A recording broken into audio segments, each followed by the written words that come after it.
অনুরাগী যারা আমাকে পছন্দ করেন কাছে দূরে, এবং যারা হয়তোবা আমাকে দূর থেকে বোঝেন না, অনেক কিছু কমেন্ট করেন কিংবা ট্রল করেন, অনেকে ভিউর জন্য করেন, তাদের পেজ রিচ করার জন্য। যেহেতু আমি এখন আপনাদের ভিউর একটা হাতিয়ার, আমাকে ক্যাশ করে আপনারা অনেক অনেক ভিডিও করছেন এবং কন্টিনিউয়াসলি লিখছেন।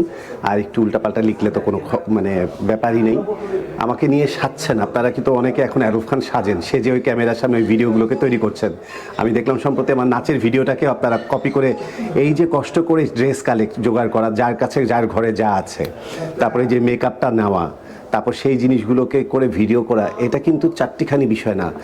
আমার এটাকে আমি অবশ্যই পজিটিভলি দেখি।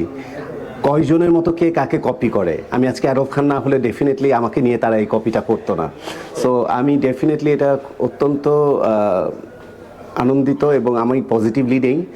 যারা যা করছে, যেভাবে করছে, আলটিমেটলি তারা শাহরুখ খানকে নিয়েই করছে। সো আমাকে নিয়ে তাদের জীবনের সময়টুকু থেকে আমাকে নিয়ে ভাবছে, এবং আমাকে নিয়ে তারা এত বেশি ব্যস্ত, এত কিছু তৈরি করছে, নিজেকে সারাক্ষণ শাহরুখ খানের মতো করে তৈরি করার চেষ্টা করছে। সো এটা তো আমি বলবো যে আমার জন্য ব্লেসিংস। আমি তাদেরকে অনেক অনেক সাধুবাদ জানাবো। তবে একটাই অনুরোধ করব, আপনারা জ্ঞানের সাথে, শিক্ষার সাথে ব্যক্তিগত কিংবা পারিবারিক শিক্ষা গ্রহণ করে নিজের ইমেজ বুঝিয়ে আপনারা প্রত্যেকটা জিনিস করবেন।